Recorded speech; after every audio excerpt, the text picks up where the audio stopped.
Inuvik. It means the place of man, a thriving town of some 3,200 kilometers above the Arctic Circle. Inuvik sits on the edge of the Mackenzie Delta, a massive, intricate maze of waterways emptying into the Beaufort Sea. Built in the mid-50s, Inuvik was Canada's first model northern town. Southern building technology defies the adversities of a harsh climate. It's a town where they say you can get most anything that you can get down south, and if you can't, you don't need it. Inuvik is the major distribution point for the Western Arctic and its administrative center. It's the end of the line for truckers and motorists, unless the river ice roads are open. It's the last stop on the Dempster Highway, which links the town with Dawson City, Yukon. It's the northernmost public road on the continent. But like the rest of the North, the Inuvik region was opened up by the aeroplane. The old bush planes are gone, replaced by modern jets connecting Inuvik and Norman Wells with major centers in the south. Smaller airlines serve such communities in the region as Aklavik, Fort McPherson, Fort Franklin, Sachs Harbor, and Tuktoyaktuk.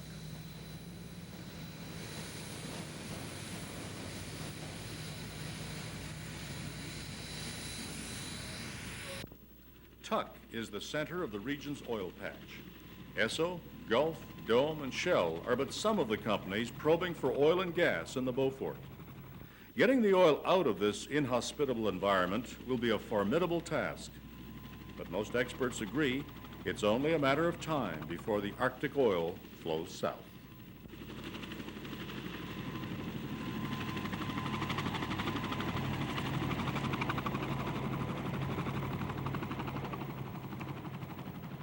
The sea and waterways are vital links in the northern transportation system. Besides river barges, seagoing vessels supply remote northern settlements. Ships like the Arctic Helios, owned by a native corporation, operate in heavy ice to service the oil industry. Keeping the native culture alive is important. Traditional Inuit or Eskimo drumming and dancing is encouraged.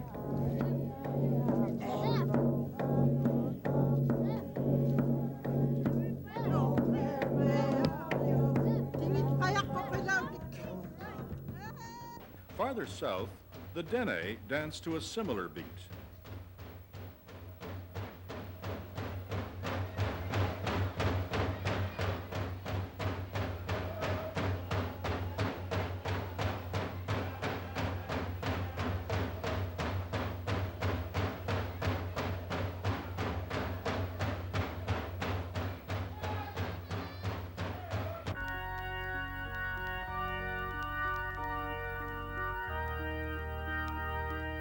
A major tourist attraction in Inuvik is one of its churches. Built in the shape of a large blue and white igloo, it is simply known as the Igloo Church. Besides the unique exterior, it is famous for its beautiful religious paintings by Inuit artist Mona Thrasher.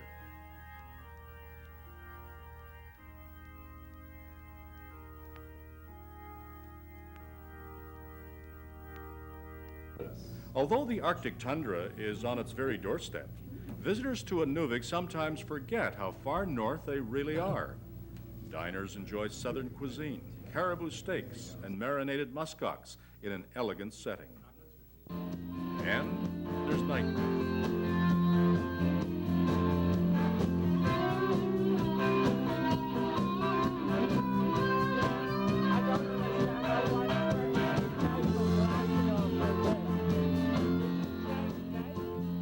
Distances are vast in the region.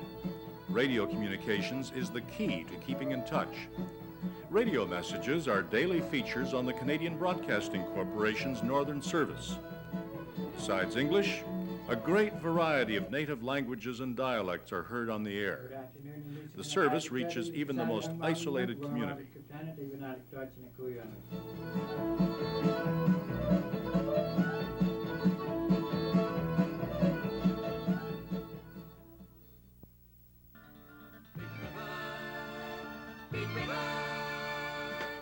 Muddy waters, rocks and sands, spring from the heart of the unbelievable land.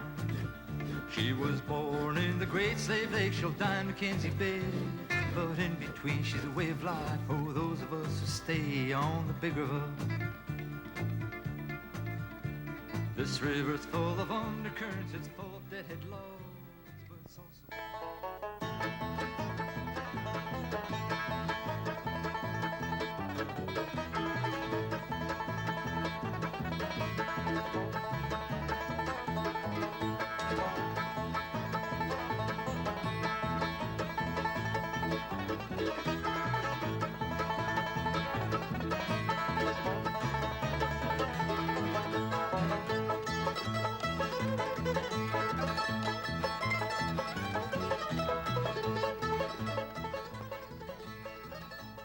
In Inuvik, the federal government operates an up-to-date, well-equipped hospital.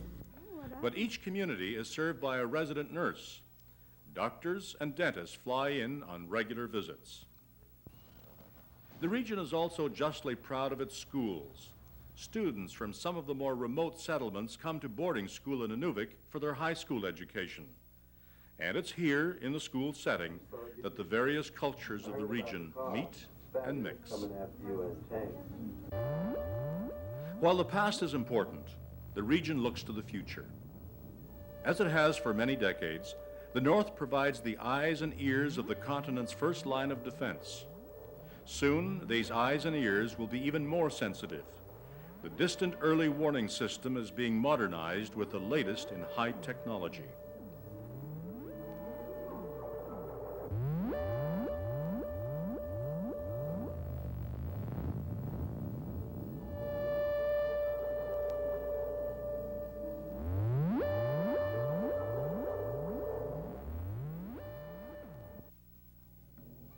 The Inuvik region's story is both ancient and contemporary. Tradition and the old ways are cherished, but the people's sights are on the future. A major petroleum industry, continental defense, a modern transport and communications network, an invigorating northern lifestyle. These are but a few of the exciting challenges facing the new generation of Northerners.